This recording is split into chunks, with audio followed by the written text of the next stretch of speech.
Well, how we doing, blade lovers the world over and Gideon's Tactical crew? Welcome to the first pocket knife review of a brand new year here in 2026. Yeah, I hope you guys had just a great New Year's, holiday season, Christmas, all of it. We had a wild ride here at the GT household with my son, GT Jr., needing to get his appendix removed, going to the hospital, spending the night the Sunday before Christmas. It was bonkers, but by the grace of God, we made it through, and we're still able to celebrate the birth of our Lord and Savior, Jesus Cristo, and still had a great time as a family. Through all of it, I hope that your guys wasn't maybe quite as wild, but still a lot of fun. Okay, here's the dealio. It is, there's a lot of pressure on a knife reviewer for like what's the first knife you're going to review in a new year, right? So we did our fixed blade, we did the off-grid knives, XXL, tracker, bonkers, huge LWB wilderness blade, large wilderness blade. So what was the first pocket knife? I landed on this. It really wasn't that hard, guys, because I got the VOSTEED Marten, not spelled probably the way you're used to, but the Marten 330, the 330, baby, which is their bigger version of the original Marten. And I love this. There are so many things that are going on with this pocket knife. It just made sense to drop it as our first video of 2026 for pocket knives, because I love it when a company sees a design going and then they decide to make it a little bit bigger.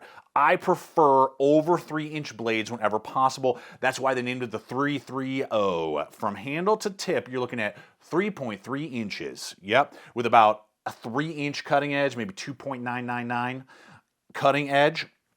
Not to be confused with the original Marten, which has a 2.99 full handle to tip length and a shorter handle length. So I love that they blew it up. Then you add to it that they add some materials that I just dig, and then they execute it in a mind-boggling way. So the first would have to be, and I love copper, guys, copper tone, and then the black, and they did that with the pocket clip too.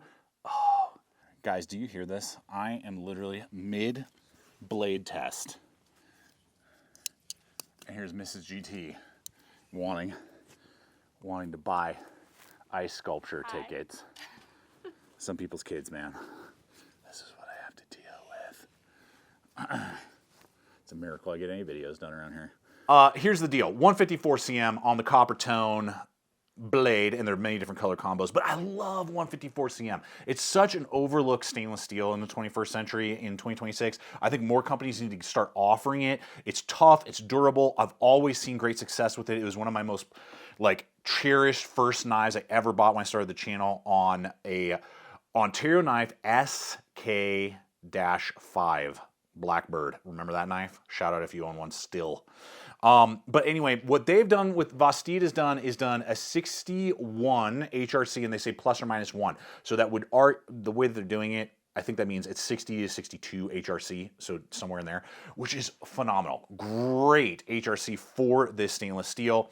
And with a 3-inch blade, guys, the blade geometry is excellent. I mean, it slices, it cuts. The exquisite drop point design is just classic. That's probably why it just works so well. With a very high flat grind, you're looking at just about, I want to make sure that my spec is right on the thickness. I missed the thickness. Yeah, 0.118, so basically an 1/8 of an inch thick on that stock. Tapers to not a paper thin tip. I like that too. There's a little bit of robustness and beefiness with the Marten that I appreciate. So geometry, cutting, slicing, all the things that you're going to want your EDC pocket knife to do, gets it done.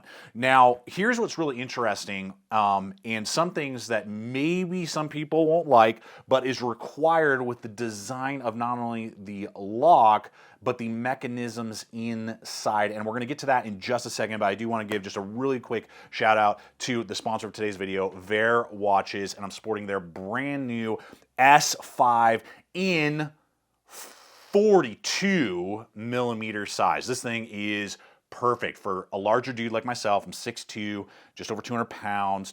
Okay, let's get real. Probably 220 after Christmas. Need to lose 5. But anyway, excellent watches. Super, super great. And they start off with their S series, so you can get into these watches usually for under 200 bucks. And then you get excellent quality, like Japanese Mayoto, oh yeah, movement right there is what that movement is using on a quartz watch. 10 atmospheres, it's 100 meters, it's 300 and ballpark 30 feet of waterproof capability because of the lockdown screw down crown. So that means you screw it down, it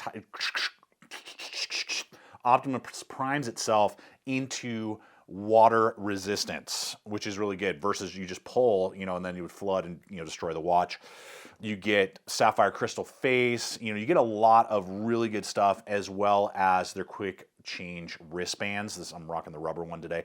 So many awesome stuff going on, so much awesome stuff going on, and especially with the enlarged face sizes that they now have. I'm gonna have a link popping up. It's in the description box below. When you visit, you get prompted oftentimes with a 10% off when you share your email with them. So excellent way to get yourself into an excellent analog timepiece, and they are epic sponsors for over a year now here at the channel and help me do what I do and share my thoughts about blades with you. So here's the dealio. It's the choil. People are either going to love or hate this choil. It's grown on me. Now, I will be honest. I prefer pocket knives if you were to ask me between the two with non-choils. That's a nice little ricasso right there. I don't think it's necessary in the functionality of using the knife. Now, the reason this has a choil, which is absolutely functional, I can absolutely get my entire finger in there. I'm not scared about cutting up on myself. I'm really locked in, and I wear large size gloves, have 3 1/4 knuck span. If you were to do this and measure your knuckles, mine's 3 1/4. Just to give you some perspective. I don't know. The reason that that's there is because of the top liner lock, the top lock. So this has a push button, so it's kind of like a compression lock. It's not a compression lock, but it kind of is. Think if you own a Spyderco with one. It's similar, very robust. I've had it on several now that have performed very well. We have a good size stop bar right there, but because the locking mechanism is back here, there's some stop pins, and just the way the whole design functions, they need to give you a choil to pass over and give cutout space for that, so it's not banging on that and dulling the blade and causing problems. So it's cut out for all the moving mechanisms. If they had a different mechanism, they wouldn't need a choil. So what's nice is you got excellent thumb studs that just fire off, but you can do a complete, without even touching the blade, depress that lock, open it, and close it. Really cool, pops out like that. Digging it. I'm digging it. Suck it. McDonald's. Anyway, okay, so that's the first aspect. So love it or hate it, leave a comment, but it's integral to the functionality of the lock that they chose. I totally dig the lock, and I prefer it over a standard liner lock. Okay, liner locks aren't terrible, but they're probably becoming less and less the ones that I use, and probably most of you. Let me know what you think. Now, the next part, this is so cool, and I appreciate it when companies just share this information. And VOSTEED is really crushing it on multiple levels. You're going to see several this next 2 months that are really good. They're kind of like this smaller niche company, I feel like, but they're just making so many waves. So they're doing aluminum handle scales on this one. They do have other versions available.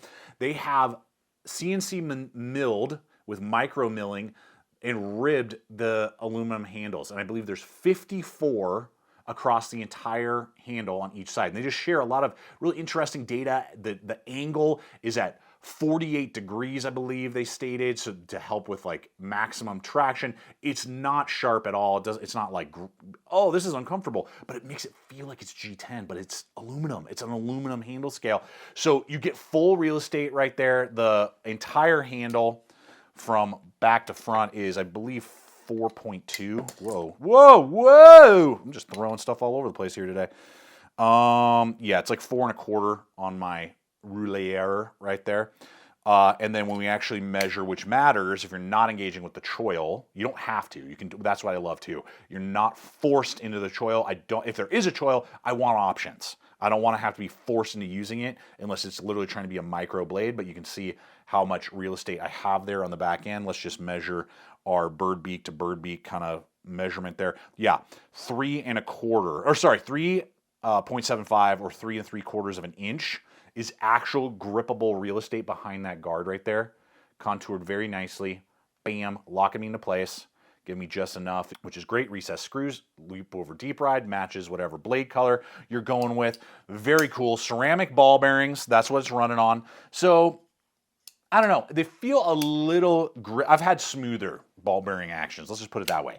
So that would be one critique I have, is that it's fine, but I can kind of feel it, kind of sense it. You know, I know that they're there, and you know, the D10 is excellent. I mean, look at that. That is sick sauce. That is awesome. Great detent. And just really cool other little accents on the pivots. And again, there are several color combinations. I'll try and run in a few. You got flow through construction. And then you got integrated into the aluminum handle scale. Let me see if I can get it here. There you go. Skeletonized steel liners in there, stainless steel liners that like sit into the aluminum. There's so much engineering going into this design. Just really, really cool. Here's the best part, guys. 110 bucks. 110 bones is what you're going to pay for this standard model. There are a couple different variants. The original model that is smaller, so if you needed that for some reason, is 100 on average starting for that particular model. For 110 bucks, guys, that is mind-blowing. That is very good. For everything I'm seeing here, I've had it for, I think, 2 months now, is when VOSTEED first sent me a sample. I appreciate them sending the sample over so I can show you guys how it works. I'm going to run in some competitive options here just for some food for thought. But yeah, at $110, you're getting a heck of a knife. When I unboxed that, GT Junior and Mark II were both like, "What, Dad? These are awesome!" And I can't disagree with that. I mean, my boys are picking up on it real quick. What's a good knife and what's not? So really excellent to see what VOSTEED is doing, and I think this is a great option as we go into 2026. If you're looking for kind of, and I'm glad, please do more larger knives. We need bigger blades. 3.3 inches overall, let's go. I can actually get full real estate. Thank you. So just for some quick perspective, here's the RACCOON in Sandvik 14C28N. When we line those up, almost identical in size, very, very similar. You're gonna get more of a platformal kind of choil with that guy, crossbar lock, but I know they got so many different locking mechanisms, including the top liner. Now, this is a G10 model right there. Great blade. When I first reviewed it, it was 60. These are still going for 60. Still a great knife for 60 bones. Really hard to compete with that. And I'm going to have links, guys, throughout the entire video popping up in all the different places for you guys to check out. And then if you own the RMX from WorkSharp, when available, has that front choil, almost identical in size, a little bit different handles. This is going to feel better, more ergonomic because of the contours and milling that they did versus the integral magnesium handle. M390, 60, is it 60, 62? I want to say HRC on that, but 140 still currently. This is a blacked out edition. And then I'm going to spell it, the NAGA from VOSTEED, also with a top tier lock S35VN. Probably like that better than 154, but this is only like 20 bucks more. I think this one's 120, maybe 125, 140. I can't remember. Let me know what you guys think about this model, the Marten 330, and whether or not you have it. How has it been performing for you? Appreciate you guys. Stay tuned. We got tons of stuff coming in 2026. It's going to be wild. If you haven't yet subscribed, I invite you to do so. Until next time, always remember to stay equipped, stay prepared, and I'll see you out there.